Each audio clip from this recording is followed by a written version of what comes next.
Dans ta religion, Jésus, le premier garçon d'une famille doit être consacré au Seigneur. Peut-être tes parents ont-ils hésité à t'amener au temple pour te présenter au Seigneur. Après tout, ils savaient, eux, que tu étais son fils.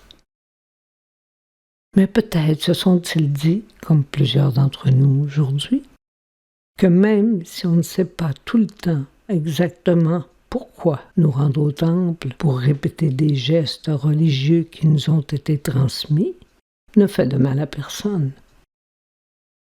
Au contraire, il arrive souvent que de belles choses se produisent quand on décide de faire un pas vers Dieu, même si on ne comprend pas complètement le sens des gestes et des paroles.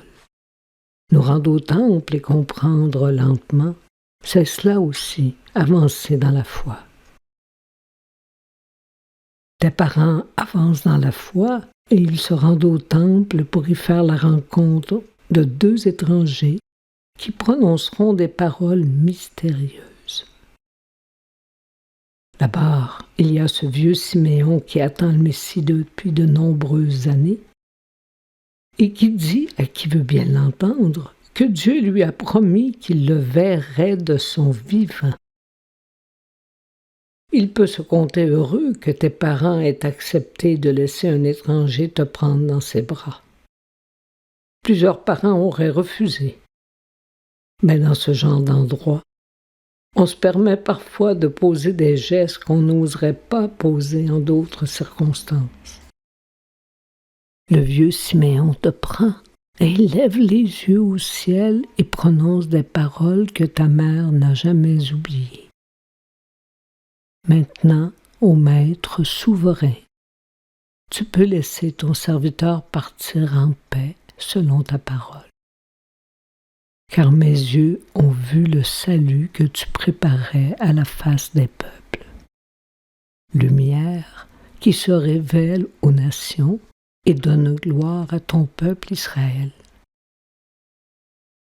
Même si tes parents savaient qui tu étais et d'où tu venais, ils ont été étonnés de ce que des inconnus disaient de toi. Ce n'est donc pas difficile d'imaginer qu'une fois devenu adulte, des gens qui ont vu ce que tu peux faire et entendu tes paroles qui donnent la vie ne t'aient pas reconnu comme le Messie.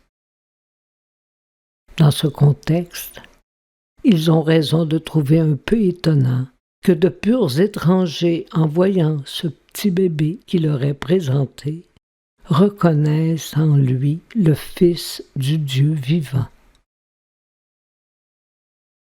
Puis Siméon a béni tes parents et a dit à ta maman, « Vois, cet enfant doit amener la chute et le relèvement d'un grand nombre en Israël. Il doit être un signe en but à la contradiction.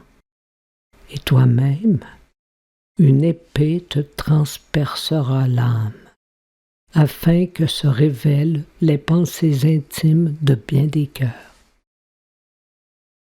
Si l'anecdote de ta présentation au temple s'arrêtait là, Jésus, je serais déjà bien troublé.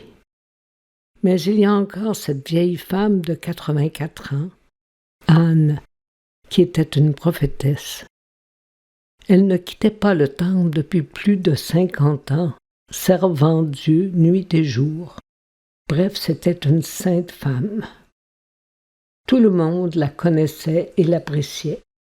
Elle aussi louait Dieu et parlait de toi à tous ceux qui attendaient la délivrance que Dieu avait promise à ceux qui l'aiment. Je ne sais trop comment, mais quand je regarde ces scènes de ta vie, je me mets à réfléchir à ce que tu représentes pour moi. Est-ce que je crois que tu es le Messie qui veut me sauver, moi, aujourd'hui? As-tu déjà même vraiment existé? Es-tu bel et bien vivant en ce moment même? Est-ce que je peux te faire confiance? J'imagine que le simple fait de me poser des questions est un bon début. Si tu es vraiment celui que tu dis être, ne tarde pas pour me le faire savoir.